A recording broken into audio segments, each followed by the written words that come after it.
Non-violence, dynamic non-violence. The difference between Lord Krishna's non-violence and Lord Buddha's non-violence. Apparently, it seems like they are contradicting. Krishna tells Arjuna, go ahead and fight the war. Buddha teaches non-violence, love, compassion and forgiveness. This apparent confusion comes from misunderstanding the concept of non-violence. Krishna talks from the standpoint of dharma. Dharma means universal harmony. And for dharma, you have to use truth, non-violence, non-greediness, non-stealing, all this concept as a means to gain the essence. So essence of non-violence is not killing anyone, hurting anyone, but at a deeper level. From Bhagavad Gita, chapter 2, verse 37.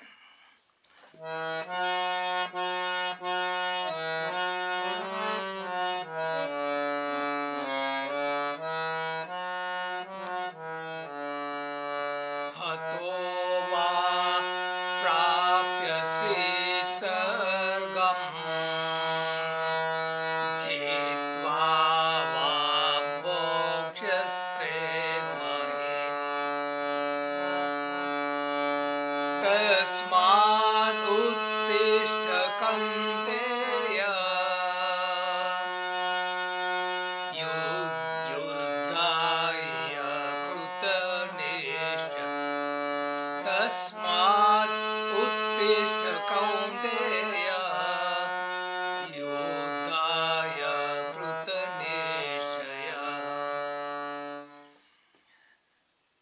Krishna says, perform your duty, that is dharma. If you get killed, you will go to heaven.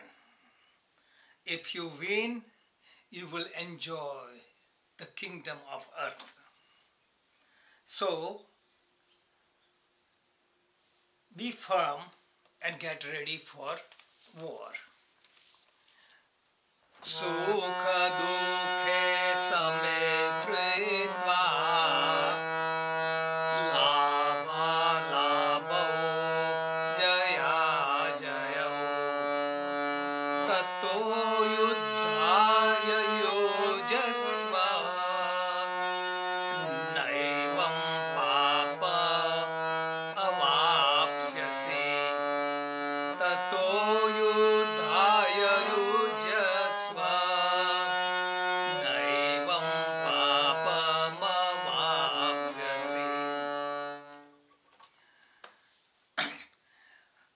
Disregarding, this is verse 38 of chapter 2, sukha and dukkha, pleasure and pain, maintain equilibrium, be free from gain or loss, and then go to war, and you won't incur any sin.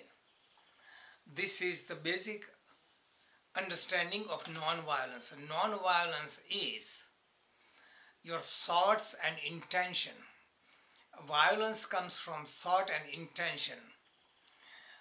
Krishna tells Arjuna to fight injustice because those 100 brothers were in a wrong path. They tried to negotiate, and Arjuna was a warrior. He was Kshatriya. His duty was to protect innocent people.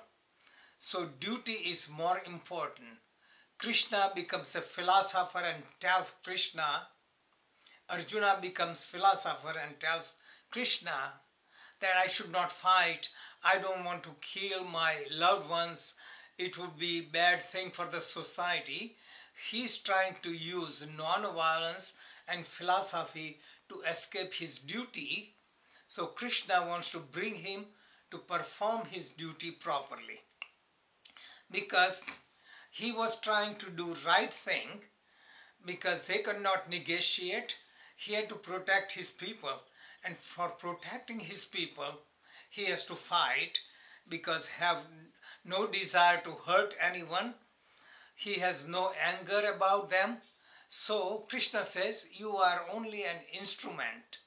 You are instrument in performing your duty, so you won't find any sin. Because violence comes when you have wrong intention of hurting. Even if you don't hurt anyone, you have created violence. Krishna says, in the society there is some disease, you take care of it. Like a surgeon who takes care of some infection of a patient. He uses a knife just to remove the infection or remove the cancer so patient can heal.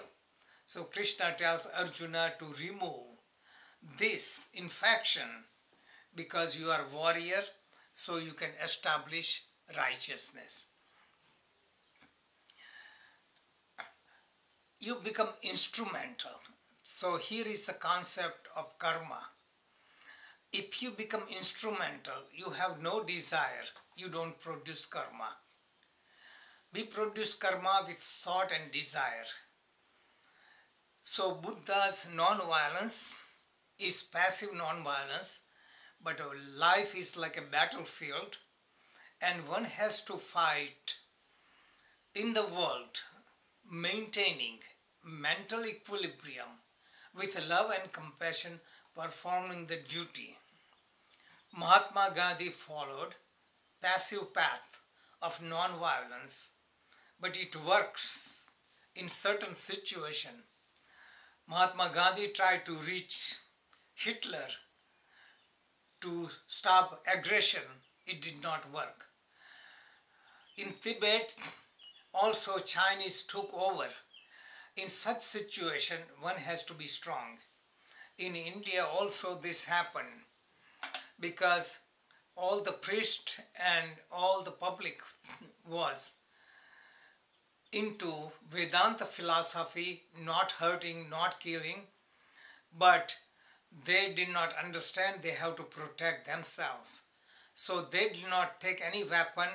They started praying and Mughals came and conquered India, raped the women, robbed the wealth. So this violence, this non-violence is not productive. Same way, Guru Nanak established Sikhism because he taught that you have to be strong. You don't offend, you don't hurt others, but you are willing to protect the justice or righteousness. So Krishna's advice to Arjuna was to protect righteousness. Even if you die, there is heaven for you, even if you win. So if you maintain mental equilibrium, you maintain mental non-violence. If you are doing anything, actually you are not the doer because you are instrumental. Krishna says you are not killing anyone because these people are already dead. You are only instrumental. These people are going to die at certain time and you are only instrumental, so it feels like you are killing them. They are already dead. Also, everything in the world is changing constantly. One is born, becomes young, becomes old, and dies. Again, born again, and the cycle continues. So in entire universe, we are not the doer. The cycle goes on. We are only instrumental. So realize that everything is changing. We have no control. We are only Atman. We are pure consciousness. We are never born. We never die. No one can kill us. We can kill no one. This is all for evolution. So non-violence is for the purpose of our inner purification. But we have to do right thing to establish justice. So passive non-violence could be destructive because for your principle, personal principle, you are not taking responsibility of the society. You are not taking care of your dharma. Brahmin's dharma is to preach. Kshatriyas is to protect the society. Politicians are also Kshatriya, they have to protect the society. Vaishya have to do the welfare and businesses, and Shudra have to perform services. Krishna says, whatever your dharma, if you perform properly, you get salvation. But if you are a warrior and try to become a priest, you are not doing your dharma. So perform your dharma as you are ordained or you are guided by intuition. So non-violence could be dynamic. Dynamic non-violence brings happiness in your personal life and society. Rigid non-violence, superficial non-violence brings bondage and suffering. So many people practice non-violence externally. They don't kill germs, they don't eat meat, they don't eat onion and garlic, but they hurt others with their speech. So many people hurt themselves and others with their violent thoughts. So this is when one needs to work on, instead of looking external things, look at the real motivation and thoughts as the cause of all the moralities